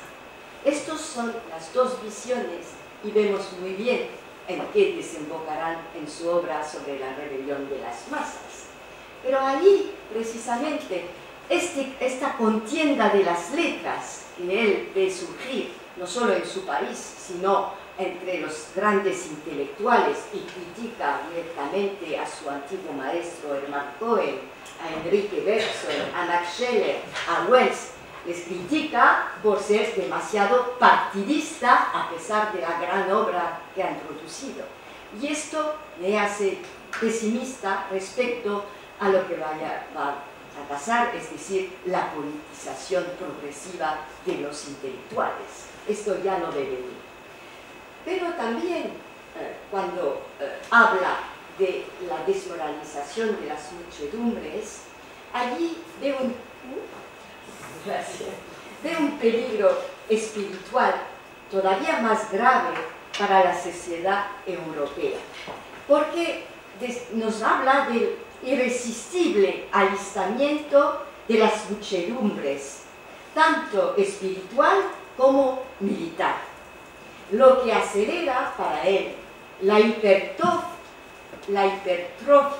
del poder del Estado, el cual con motivo de la defensa de la democracia, desaloja la preocupación por la libertad. Y esto es, digamos, para mí el tema del famoso artículo Democracia morbosa. Y, por ejemplo, nos dice, y esta guerra, en efecto, ha sorprendido a los europeos con más capacidad para ser buenos siervos de sus estados respectivos que buenos individuos, dueños y señores, cada cual de sí mismo. Esto lo escribe en 1916. Más aún, piensa que este fenómeno degenera en un plebeyismo triunfante en Europa, que tiraniza en España, pero que también existe en España. Es decir, que ve la intromisión de la política en todas las actividades humanas, y de ahí la degeneración de la democracia política de forma jurídica en principio moral de nivelación del individuo, lo que le parece fuente de futuros regímenes tiránicos. Lo cito, pues creo que no voy bien y no voy a dar esta cita, pero luego si la quieren se la daré. Estos son los principales aspectos de la anticipación del futuro de Europa que Ortega entreve, pero también algunas circunstancias personales y públicas pueden incitarle a dejarse influenciar por su afán de esperanza y practicar una forma de mesianismo que no deja de ser conmovedora y reveladora respecto a la evolución de su pensamiento sobre Europa. De modo que en mi tercer punto va a hablar de la incursión esperanzadora en el futuro por Ortega. Y esta incursión, digamos, es causada por un acontecimiento importantísimo en su vida, es decir, su viaje a Argentina. Porque en su visión del futuro europeo, podemos decir que esta visión toma un giro muy circunstanciado debido a la evolución del contexto internacional y a su propia experiencia con el contacto de Argentina, que le recibe con tanta franqueza y tanto calidad de agasajo cordial. Y eso le facilita la exposición de su filosofía y se lanza a proponer un programa de un nuevo humanismo en el que, por fin, la filosofía vuelva a aparecer como ciencia primera y al mismo tiempo como ciencia educadora. De modo que allí pues imagina la filosofía como una contaminación de una nueva sensibilidad por la pedagogía de la alusión. Y allí pues podemos decir que entreve la asociación del continente americano con el continente europeo. Y este continente europeo va a ser dinamizado por la mediación de España. Es decir, que está imaginando una regeneración europea a partir de su análisis de la sociedad argentina, cuya vitalidad es el resultado de la capacidad integradora de su Estado y de su largo pasado español. Y aquí una visión muy interesante porque es muy original en comparación de los demás intelectuales europeos. Esta visión durante la Guerra Mundial del papel de América, y eso antes de la intervención de Estados Unidos, lo dice. Y aquí el interés de eso. Y también, ¿por qué imagina eso? Porque ve en la joven y dinámica República Argentina de aquella época como un crisol de flujos migratorios sucesivos procedentes de Europa y que van poco a poco integrándose, rejuveneciéndose al contacto de un nuevo mundo integrador de su multiplicidad, es decir, lo contrario de lo que está pasando en España, en Europa. Y opina que Europa podría inspirarse de este ejemplo y beneficiar de la mediación lingüística de España, que en su tiempo, y lo escribe, fue integradora de sus propios pueblos peninsulares. Y aquí también como incluye el papel de España. Esto sí que lo voy a citar. Allende la guerra, envueltas en la rosada bruma matinal, se entrega en las costas de una verdad nueva que relegará a segundo plano todas las diferencias políticas, inclusive las que delimitan los estados. Aquí estamos entrando en la integración de los estados, y atenderá preferentemente a esta comunidad de modulaciones espirituales que llamamos la raza.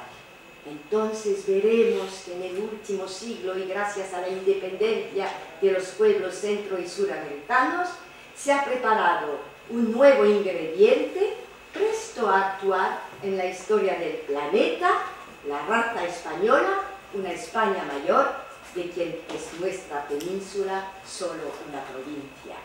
He aquí pues una visión, optimista por cierto, pero muy interesante en esta época. Y es una pena que se haya ido José Lasaga, pero José Lasaga dijo hace 5 años que no es desdeñable la hipótesis de que la enérgica, seductora y cosmopolita sociedad argentina le inclinara a pensar que Europa no era ni el único ni el principal horizonte. Y tiene razón José Lasaga, pero también yo, a visión de lo que ha dicho Ortega, añadiría que la experiencia argentina le inspira a Ortega 2 visiones conjuntas. Primero, la de la Unión Europea, gracias a la visión argentina, y también la de, hoy en día diríamos, mundialización. En aquel tiempo se diría el universalismo, gracias precisamente al continente americano, y este universalismo se transforma en su pensamiento a partir de la entrada en guerra de Estados Unidos. Porque en 1918, cuando ya se acerca la paz, ya está hablando de América, de los 2 continentes, y está pensando ya en una nueva modernidad. Y esta vez puesta de relieve tanto por Estados Unidos como por América. Y entonces es cuando nos empieza a hablar de convivencia. Ya no es aún cooperación, pero ya empieza a hablar de convivencia, y esta convivencia se alimenta de la modernidad que trae América. América es toda de hoy, es pura modernidad. Nuestra sociedad era toda ella obra muerta. En menor escala esto acontecía en toda Europa. En cambio, no acontecía eso en América. América, exenta de pasados, nos arrastra obra muerta, sus órganos están en plena vigencia. No pesa sobre ella la iglesia, no pesa la aristocracia genealógica, no pesa el arcaico espíritu militar, no sufre la tradición de las viejas burocracias.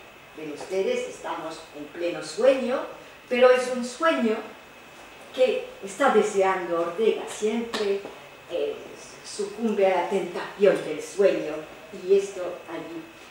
Y el sueño, ¿cómo se va para él en aquella época a materializar? Pues con el mundo ágil y elástico de la juventud. Y aquí pues los 3 aspectos que reviste el futuro en la época de la guerra, que como habrán visto los conocedores de la obra de Ortega, que hay muchos temas que luego van a ser desarrollados, tanto los temas sobre la organización política de Europa, como sobre la evolución de la filosofía. Y efectivamente se desprende al final de estas visiones optimistas esta famosa fascinación por el hombre nuevo que nos ha comentado el profesor Benedetto, y esta idea al final de Europa como salvación para el hombre nuevo, ayudado por el mundo americano. Ya sabemos que después sobre Estados Unidos ya no tendrá tanta ilusión Ortega, pero es interesante ver cómo esta época de la guerra influye verdaderamente en Ortega sobre su visión del futuro y le da casi todas las intuiciones de lo que van a ser su obra maestra. Gracias por su atención.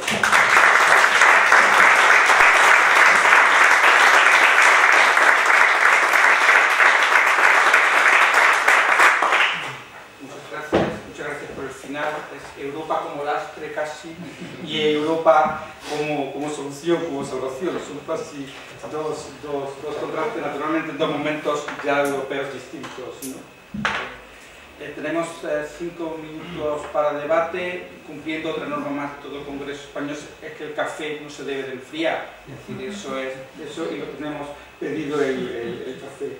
¿Hay alguna intervención, alguna pregunta? Javier. Sí, no hay otra. Era más un comentario, enlazando las tres ponencias.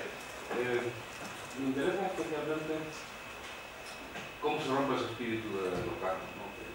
que decías, ¿no? Porque hubo un momento de esperanza ahí en esa Europa entre guerras, un proyecto de Unión Europea que se lleva a la Sociedad de Naciones, que era desde luego mucho más modesto que el posterior Tratado de Roma. Qué poco había enseñado la primera guerra, ¿no? Qué lamentable que hiciese falta otra tan tremenda como la segunda y qué poco había enseñado personalmente a los húngaros, ¿no? Cómo cambian posiciones, que es lo que quería comentar para que opinarais si lo tenéis a bien, ¿no? Gente como Henri Barbusse, que está entre los pacifistas, como Román Rolland, y luego hablábamos otro día en París, el español hablaba de Román Rolland, los franceses hablaban de los intelectuales españoles, y luego es un defensor acérrimo de la revolución bolchevique y justifica la violencia bolchevique, ¿no? Hay algunos de Barbusse realmente tremendos, ¿no? O gente al contrario, ¿no? como Thomas Mann, que manteniendo al principio de la guerra del 14 unas posiciones nacionalistas muy fuertes que le llevan al famoso enfrentamiento con Román Rolland, en cambio es de los que sí intuye rápidamente lo que puede ser Hitler, ¿no? Y cómo en la Segunda Guerra la posición es totalmente distinta, entre otras cosas porque es PKI, ¿no? y sale de los que vivieron esa necesidad de huir, estoy pensando en el propio Stefan Zweig, en Hermann Hesse, son quizá los que más rápidamente se dieron cuenta de salvar ese espíritu europeo, ¿no? Que no se le caía de la boca a Román Rolland durante todos estos años. Sí, te voy a contestar de manera un poco oblicua, ¿no? La responsabilidad de los intelectuales. O sea, es verdad que hay ahí, como en todas las revoluciones, como en todos los movimientos sociales, hay compañeros de viaje del horror, ¿no? Y hay incluso justificadores y legitimadores entusiastas. Y yo hacía mención antes. La verdad es que preparando esta charla de hoy pues ha sido una buena manera de volver a leer a los disidentes del este, de la Carta 77, y la relación, por ejemplo, Patočka-Havel, que decía antes referencia a Patočka es un señor que además de un excelente pensador psicoanalista, es doctor intelectual, Havel, pero es torturador, muere con los es decir, los presidentes del este hablan de autenticidad y de responsabilidad propiedad intelectual, es que detrás de eso hay guías, ¿no? Yo creo que la hemos perdido, ¿no? Esta capacidad de sinceridad, de responsabilidad,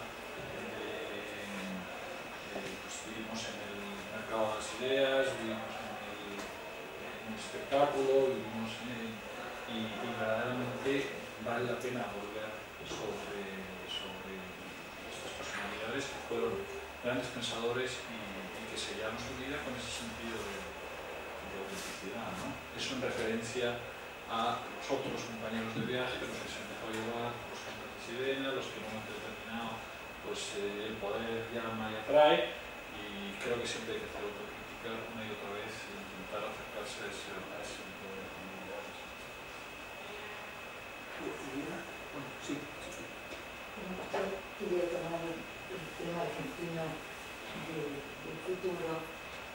Yo creo que entre la Primera Guerra Mundial, que era la luna de miel de Ortega con los argentinos, a la Segunda Guerra Mundial, cuando él habla de la institución cultural española, hay un enorme cambio en Ortega, ya sobre el futuro. En parte porque él ve que el argentino está desarrollando, utilizando el futuro como una cosa liviana, presentista, cortoplacista. Hay un señor que escribió un libro que se llama La medida del criollismo, donde dice: nosotros nos reinventamos todos los días, improvisamos todos los días, y eso es ser Argentina. Y Ortega pone un freno y dice: no, hay un pasado, en la cultural sobre todo, hay un pasado que es un gran tesoro que tenemos que rescatar, porque la melodía de la historia se cuenta paso a paso, integrando todas las experiencias, no solo la europea, sino también un poco la argentina.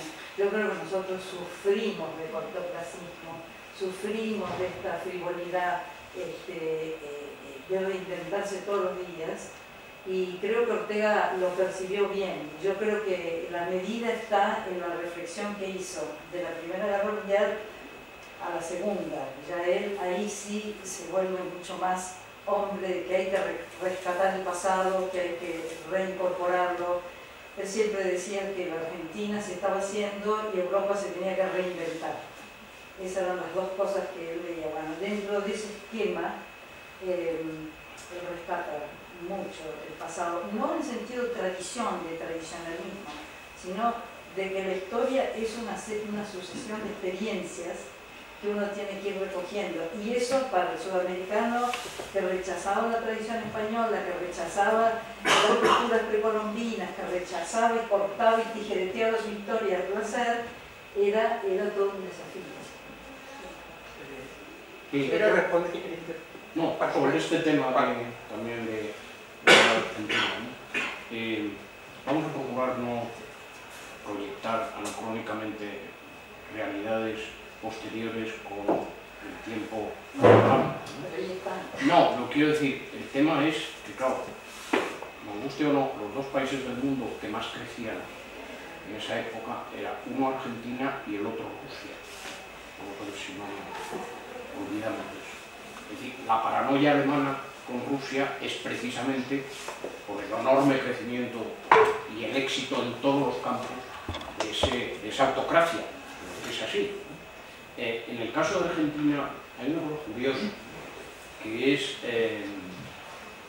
la Argentina como la nueva Roma, y eso es un invento francés después de la derrota del 70 y de la época de 3 siglos. Son unas cosas que los franceses piensan bien, ¿no?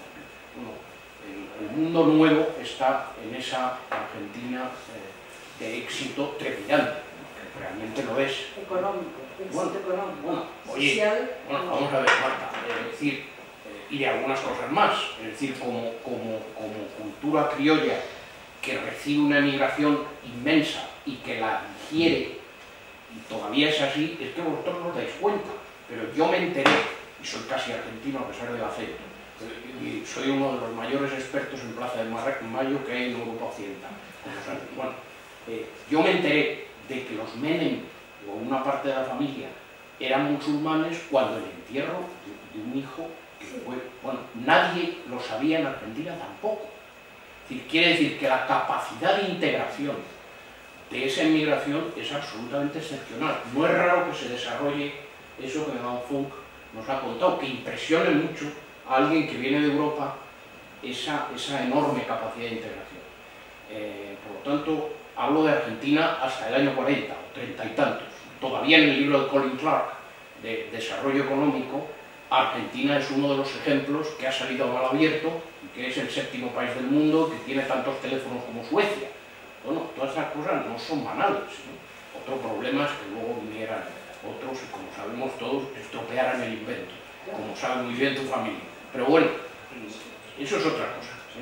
Por eso lo de Van Funk está muy bien traído. En ese momento alguien que venía de la Europa de la guerra, o que llegó en el año 16, si no me equivoco, en el gobierno radical, bueno, viera aquello de una manera espectacular. Con otro tema importantísimo para un español, que la ley Sáenz Peña hace la democracia en Argentina de verdad y se produce una elección verdadera y la subida de los radicales. Buenos o malos, pero la subida de los radicales. Eso para un español y para un italiano, por cierto, impresiona mucho. Impresiona mucho. Este país sí ha hecho la democracia dentro, sin romper un sistema liberal. Entonces, eso me parece que es lo que Van Funk trae ahí. Está muy bien traído, porque a una persona joven que viene de España, o relativamente joven, eso es evidente y me tenía que impresionar. Sí, pero yo lo que decía, lo que estaba tratando de marcar es que entre el primer conflicto y el segundo conflicto hay un cambio en Ortega, porque hay tal vez el cambio por donde está yendo el país. Es decir, no es que en el 14 hay una evolución. Bueno, ¿puedo decir una cosa? Precisamente sobre lo del pasado, cuando habla del Estado argentino en comparación del Estado europeo, advierte a los argentinos que precisamente se están edificando una identidad a partir del criollismo y les dice, por favor, no hagan como nosotros, que en todo el siglo XIX hemos vuelto a nuestra historia para buscar nuestra identidad. Hemos ido hasta la Edad Media y al final hemos desembocado en un nacionalismo que nos ha traído la guerra. Por favor, no construyan su identidad a partir únicamente del criollismo. Y aquí, pues, es consciente del papel de la historia, sin embargo, dice a los argentinos que eviten hacer los mismos errores que los europeos con su historia. Es interesante ver esta evolución, precisamente. Yo apuntaría de tipo biográfico, creo que puede también poner algo de luz a la idea que se están tratando en este momento. El Ortega de final del 15, en los textos que tienen publicados en diciembre, creo que la Ilustración Española y Americana, es un Ortega muy intimista. Europa huele a violetas viejas, escribe Ortega ahí citando a Heine, ¿no? Entonces yo creo que ahí no nos olvidemos de las circunstancias biográficas del propio Ortega.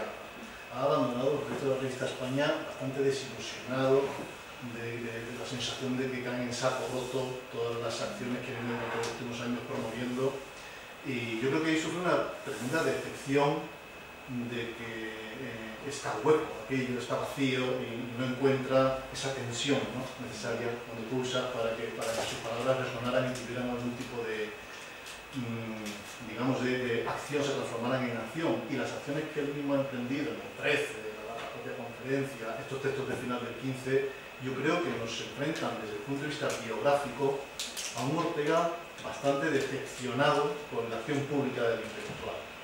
De hecho, el prospecto del 16 del Espectador es justamente esto, es una verbalización de un sentimiento de dar la espalda a toda la acción política y a todo lo que tenga que ver, dice, ¿no?, con personas capaces de apasionarse en un meeting, ¿no? No quiero saber nada de estas personas, el libro escrito en voz baja, y hay un replegamiento, podríamos decir, hacia el mundo interior, el mundo de las ideas y de la reflexión, ¿no?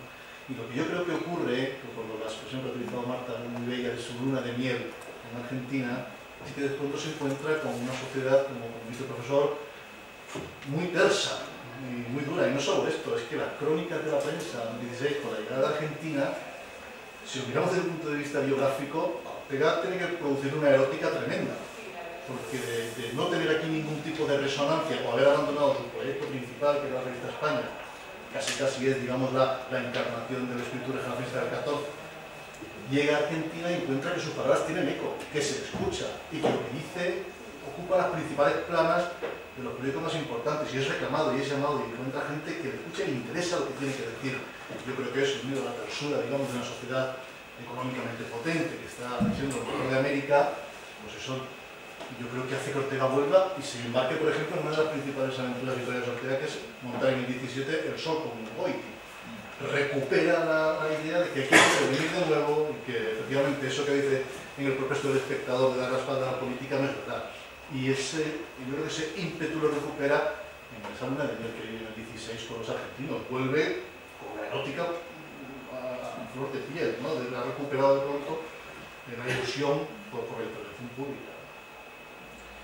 Muchas gracias. También hay norma que el presidente quiera preguntar y por no haber tiempo se queda con la pregunta, la plantearé en otra ocasión. Muchas gracias, tomamos el café y continuamos a las 12:30.